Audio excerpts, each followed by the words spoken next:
तस्वीरें हैं हिसार के सिविल अस्पताल की, जहां पर ये आप बहुत ज़्यादा लहूलुहान अवस्था के अंदर फर्श देख पा रहे हैं। ये कहीं और का नहीं बल्कि हिसार के सिविल अस्पताल के इमरजेंसी वार्ड का, जहां पर कल मर्डर होते होते बच गया। जी हाँ, एक ऐसी वारदात कल हो सकती थी जहां पर मर्डर किया जा सकता था, लेकिन वो जो है बच गए। लेकिन कल हुआ क्या था, तो आपको बता देते कि दो गुटों के अंदर कल आपस में लड़ाई हो जाती है और उसके बाद डॉक्टर भी जो है वहां पर मौजूद था, पेशेंट जो है बहुत सारे वहां पर मौजूद थे, लेकिन उसके बावजूद भी एक परिवार को किसी कमरे के अंदर बंद करके बचाया जाता है ताकि कोई भी ऐसी जो है हरकत ना हो जाए जिसकी वजह से अस्पताल प्रशासन को शर्मिंदा होना पड़े। क्या हुआ था कल, वो जानने की कोशिश करते हैं। मुझे ये बताइए, ये जो फर्श के ऊपर इतना ज्यादा खून दिखाई दे रहा है, किस वजह से?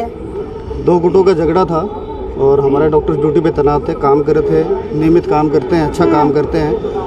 तो एक गुट आता है, 15-20 लोग आते हैं और दूसरे गुट के लोगों पे हमला किया जाता है। तो क्या उनमें से कोई गुट जो है उसका कोई सदस्य या व्यक्ति वहाँ पर एडमिट था? ये गनीमत रही कि हमारा स्टाफ मौजूद था, तो उन्होंने बहादुरी दिखाकर उस परिवार को बचाया गया। और लेकिन जो 15-20 लोग आए थे उन्होंने डॉक्टर्स को थ्रेट किया है, स्टाफ को थ्रेट किया है, माहौल ऐसा भयपूर्ण बना दिया कि वहाँ का शीशा भी तोड़ा गया, डॉक्टर्स भी खौफ में आ गए थे। तो स्थिति दयनीय थी। तो मैं चाहूँगा कि प्रशासन, अच्छा दूसरा 112 नंबर पे मैंने कई बार कॉल किया तो वो कॉल भी रिसीव नहीं होता।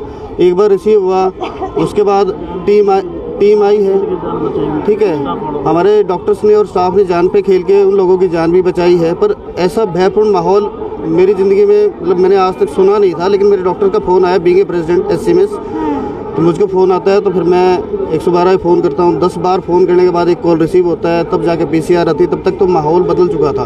कहाँ के लड़के थे वो? ये कहते हैं कि जुगलान गांव के थे। मुझे ये बताइए कि बबरान के लोग थे जो मतलब मार रहे थे ना, वो भीड़ बबरान गांव के थे। अच्छा। जुगलान गांव के लोग जो तो थे उनको तो बचाया गया है। उनमें से क्या किसी गुट का कोई भी लड़का या व्यक्ति वहाँ पर एडमिट था इमरजेंसी में? इकट्ठे ही आए थे वो लोग, अमलसी थे। जैसे डॉक्टर ने पर्चा काट दिया था उनका, लेकिन उनका जब वो ट्रीटमेंट कर रहे थे डॉक्टर ड्यूटी रूम में ही, तभी दूसरे गुट वाले लोग आए हैं तो उन पे हमला बोल दिया है। तो उससे कितनी देर पहले वो वहाँ पर एडमिट हुए थे या इमरजेंसी में? 10 मिनट के टाइम के बीच में दोनों गुट आ चुके। तो पहले से ही क्या उनकी लड़ाई चल रही थी? कोई लड़ाई लड़ गई, वो लोग पीछे से आए थे। अच्छा। हाँ, एक दूसरे पर्चा कटवा रहे थे। मुझे ये बताइए कि आज जो है डॉक्टर्स की सुविधाएं भी बाधित रखी गई हैं 12 से 2 बजे तक। कब जो है ये सुविधाएं दी जाएंगी लोगों को? ये डॉक्टर्स ऐसा चाहते नहीं है कि हम अपनी सुविधाएं ना दें, हम भी चाहते हैं कि मरीज को सुविधा दी जाए। और ये हमें लास्ट में डिसीजन लेना पड़ा कि जब प्रशासन कुछ हमारी हेल्प नहीं कर रहा है और बार बार प्रशासन से गुहार लगाने के बावजूद कि पीसीआर हो यहाँ पे 24/7 हो, या फिर पिछले 3 सालों से हमने ये मांग रखी थी, या फिर परमानेंट एक पुलिस चौकी, ताकि लोग यहाँ शरारतें ना करें, क्योंकि हॉस्पिटल वायलेंस एक्ट भी है इसमें। तो उसके तहत भी हम चाहते हैं कि लोगों में भय ना हो। फिर भी उस कारण कई बार गुहार करने के बावजूद अगर ये नहीं हो पाता, तो आज भी हमने गुहार लगाई है। और इसी कारण हमने 12 बजे से ओपीडी बंद किया है आज। और अगर 5 बजे तक प्रशासन नहीं चेता तो हम 5 बजे के बाद अपनी इमरजेंसी सेवाएं भी बंद कर देंगे। बिल्कुल, आपको बता देते हैं इतिहास के अंदर पहली बार सिविल अस्पताल के डॉक्टर्स ने और पूरे स्टाफ ने मिलकर के फैसला लिया है कि अगर इनकी मांगे नहीं मानी जाती तो शाम 5 बजे के बाद अस्पताल की सारी सुविधाएं बंद कर दी जाएंगी। इमरजेंसी के साथ साथ क्या जो ओपीडी की सुविधा है वो भी बंद कर दी जाएगी कल और आगे के लिए? बिल्कुल बिल्कुल, 12 बजे से तो ओपीडी बंद ही है, लेकिन जो 2 बजे के बाद जो इमरजेंसी सर्विस हमने चलो 5 बजे तक प्रशासन को कहा है, टाइम दिया है। उस टाइम के बाद अगर 5 बजे के बाद अगर प्रशासन कोई एक्शन नहीं लेता तो पूरी ओपीडी, पूरी इमरजेंसी सेवाएं हम बंद कर देंगे। कल जो परिस्थिति इमरजेंसी वार्ड के अंदर बनी थी, क्या वहाँ पर मौजूद थी? हाँ, हमारी स्टाफेज मौजूद थी। वो बिल्कुल उनके अंदर डर बैठा हुआ है मैडम। अगर वो खुद को सिक्योर नहीं करेगी तो पेशेंट की केयर क्या करेगी? हुआ क्या था कल, शुरू से बताइए। शुरू से तो मैडम 2 गुटों में लड़ाई करके आए थे। पहले जैसे एक पार्टी आ गई, उनका ट्रीटमेंट हो रहा था, डॉक्टर ने उनका कर दिया, स्टिच वगैरह जो भी टूटा हुआ फूटा हुआ था उनका कर दिया। उसके बाद दूसरी पार्टी आई है, आते ही उन्होंने इमरजेंसी का शीशा तोड़ा है। तो क्या साथ के अंदर कुछ डंडे या हथियार भी लेकर के आए थे? हथियार थे उनके पास, बड़े हथियार नहीं थे लेकिन छोटे थे उनके पास। और हमारी स्टाफों ने अपने बड़े मुश्किल से अपनी जान बचाई है। डॉक्टर भी उस वक्त वहाँ पर मौजूद थे, तो क्या डॉक्टर को भी डराने धमकाने की कोशिश की गई? बिल्कुल की गई है, बिल्कुल की गई है। डॉक्टर स्टाफ को सभी को धमकी दी गई है। कौन से डॉक्टर थे? डॉक्टर मनीष थे, डॉक्टर संदीप थे।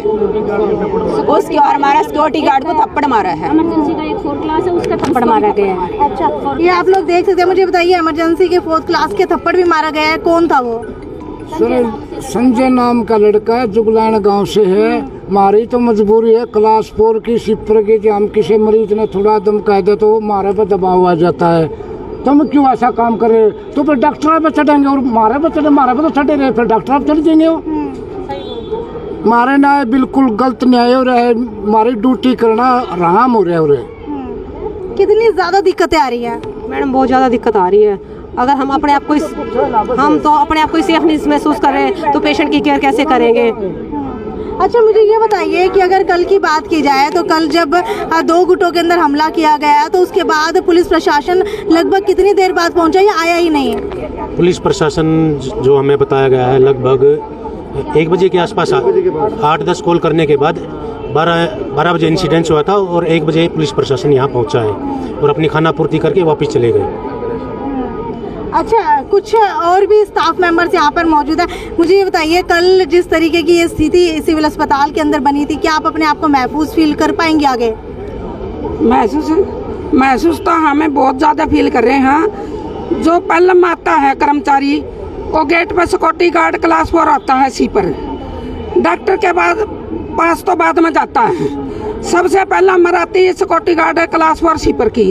हमें प्रशासन से क्लास 4 का सभी स्टाफ सिस्टर हैं, जो डॉक्टर हैं, सभी इस चीज़ से बहुत दुखी हैं। हमें मैडम से कहना चाहते हैं जल्द से जल्द इस पर कार्रवाई करो और उतनी अंदर करो।